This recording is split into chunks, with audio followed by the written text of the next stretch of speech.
and welcome to our new episode of WAKO Kickboxing Talks. Today I have the honor to talk with a special guest.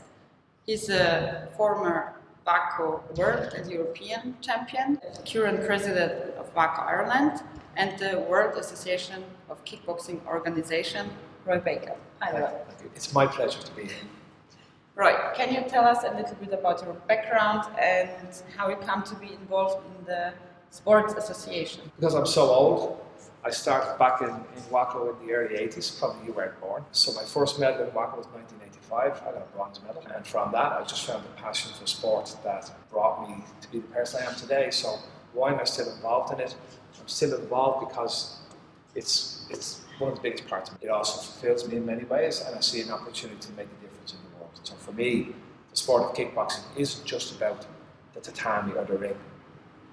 It's about the character that we install within our athletes and our coaches that gives them perseverance, resilience, coping skills, all the things that I think the world is lacking now. So for me, it's a long history. I've been a champion, I've been a loser, I've been a promoter, and now I'm honoured to be the president for the last 4 years. So I'm very lucky to be where I am today. I had never in my vision board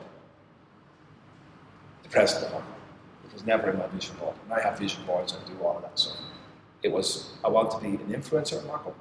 I want to have the opportunity to make things better for the athlete, but the president's job was never something that I had as something I wanted to be. Back in 2019, you were elected as the president after the sudden death of Borislav Pelevic. And how has the association evolved over the years, and what have been some of the most significant changes or milestones since you are the president? Well, I could say that I'm the president, but I'm going to twist this around. How do you think we've changed? I'm in the sport, I think, for 12 years now, and for me it's amazing, and I'm very proud to be part of it, because when I started, and when I look back and when I look now, it's just amazing, the work. And last year, the recognition of IOC that we are part of the World Games and every other milestones we did. So I'm very proud to be part of it. So that's my point. And by the way, you weren't prepared for that question. But it's not about me. It's about what I do. Where does it impact the athletes and the former athletes and the current athletes and the next generation?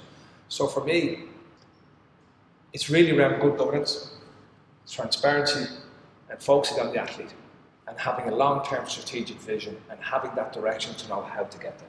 That's my job. And I keep saying this everywhere. I'm the captain of the ship. But I'm only the captain. There's so many people around me that are more important than me and do more work than me. They're the people that really drive WAKO. And my job is to guide them. And my most important job is to empower them. My job is to make you do stuff that you didn't think you could do. Make somebody else do stuff that I never thought.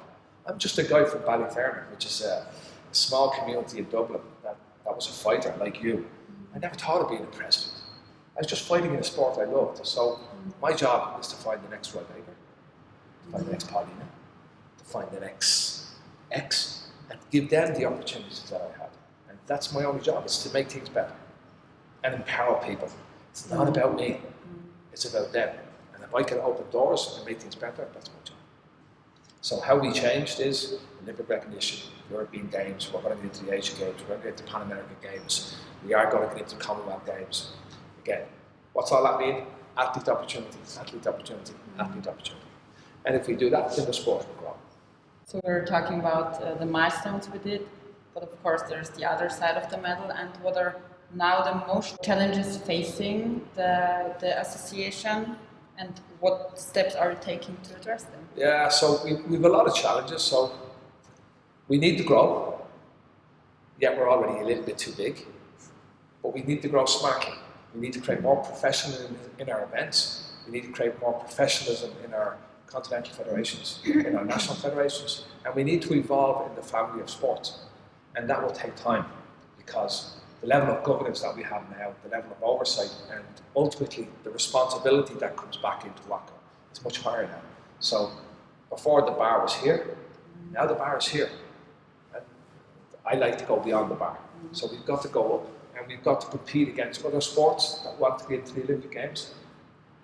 So for me to compete smartly, I have to have a really strong team around me. And we all have to be travelling in the same direction, because there's no point we're going to New York and then half of the team think we're going to Paris. We all have to say, that is the correct destination, that is where we want to go, and collectively we're going to go. It's not rocket science. It's the basic things. If you get the basic things right, everything else will naturally fall into place. So tell us now how or if our association is involved with or works with other organizations to promote and develop our sport, kickboxing. Yeah, well, we're doing a lot of work with UNESCO and with the UNHCR. We did stuff in a camp only a couple of weeks ago in Iraq, and we intend to do something along the Ivory Coast. So we're taking a social responsibility real. And the group you're in, the Game Changers, when we were in the IOC hall back in, when was it, November? October. Like, the IOC came in and went, you're really doing this. A lot of people will put things on the paper and do a presentation, but we actually, we challenged you guys. We said, okay, here's 6 problems, come out with the solutions of those 6 problems. And what you did came back into our board. So that's what we do. We have to create new opportunities for young people, smarter than me, more energy than me, and give you the opportunity to contribute, and then be the future leaders. That's it. And people that follow you on social media saw that you and Espen have been in LA. Can you tell us a little bit about it? Why did you went there, or what was? Yeah, so we went there to meet. We went there to meet a number of organisations. We are in a short list along with other excellent sports. So we are in a process for the selection for the Summer Games 2028. We are part of that process, and we will continue in that process. We were also there with the California State Athletics Commission, and really what we're doing there is, in the state, each state is like a separate country. They have their own commissions which govern the sports. So myself and Espen were there to meet the California State Commission to look for recognition for kickboxing as a licensee for the state of California, all in preparation for LA 28. So LA 28 just doesn't happen. There's lots of different stuff that has to happen. And if we're not successful in LA 28, and that's possible, then my next vision is Brisbane 2032. Because that's what you do. You're not going to win all the games. So we're in. It's fantastic that we're shortlisted. We're going to focus on that. We're going to focus on the Commonwealth Games and the Pan American Games. So we're not going to be successful at everything. But you've always got to have something else that you're building and growing to. So I'm optimistic, as is all of the other excellent sports that are in LA 28. But it's a process. And we are honoured to be part of that process. Yeah, amazing. When we talk about the future and the next generation, and what advice would you give people that just start and come into our sport, and what qualities do you think are most important for success? Oh, what advice. Kickboxing has made me the person I am.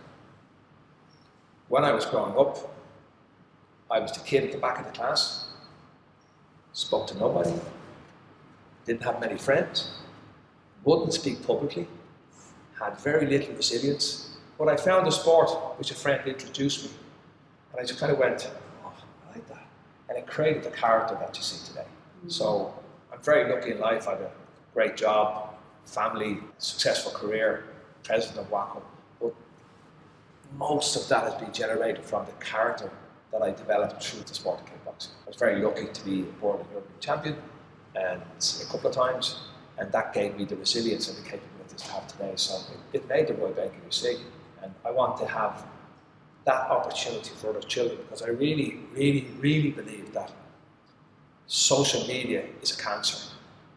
I think our children today spend more time on the screen than they do living life, and I think that creates an expectation that life is perfect, and life is, everybody has a full head of hair, white teeth, and the world is great, and every night's a party. That's not the real life. You know that. I know that. And I really, really worry at a personal level about the capability of our future generation to handle pressure and to handle disappointment and to fall on the ground and stand back up. So I think the sport of kickboxing and all combat sports, to be honest, gives children that resilience. So for me, to have more children exposed to kickboxing and for it to become part of their life would make a better generation. Finally, what are the association's upcoming events or initiatives that listeners or viewers be aware of, and how can they get involved or support the association's work? Biggest thing we have coming very soon is the European Games in Krakow. That's huge for WAKO Europe. After that, we've got the World Combat Games in Saudi. In between that, we've got the junior and cadets European Games, and we have the senior World Championships. So we have a lot on. We're also going to host the World University Championships in Italy during the World Cup in October. We've also got a huge amount of work in relation to LA 28. So I have a team. You mentioned Espen. Espen is my left-hand man because I'm left-handed. So we are a team and we have a great board around us, and that's really the focus. The Commonwealth Games is very important for the Commonwealth groups. So there are our initiatives and really to focus on LA 28 or Brisbane 2022. That's it. And take care of the athletes, take care of the coaches, take care of the referees, take care of the ecosystem in WAKO. That's not easy. It's complicated. And with the right team, we can do it. That's true. So, Roy, thank you for taking time and talking with me and us. Well, thanks for you. And one other point I want to make is around the Game Changer program. You were part of the Game Changer program. We want to do that again because we've seen what happened. And you and the team that you had in that Game Changer program, we've new challenges for you coming this year, which we'll finish in the next 2 weeks. So we want to have a second iteration of the Game Changer program to bring new people in, to get them have the experiences. And what I'd love to see, because I'm in your WhatsApp group, is the relationships that develop between the athletes. That's what's about. 99.99% of my friends are kickboxers.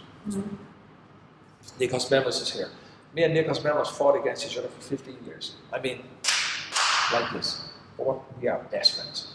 He is like my brother. Yeah, Thomas Barab, same. So you create these connections with people that you fight. This is not normal. Yeah, you just stood up in front of that person and you pounded each other, and you have a lifelong relationship. So these are the things that are unique. I think it's unique in kickboxing. We really have that connection, because for years I remember growing up in Ireland where kickboxing, what's this? It's nothing. Now we are something. Thanks everybody. Thank you.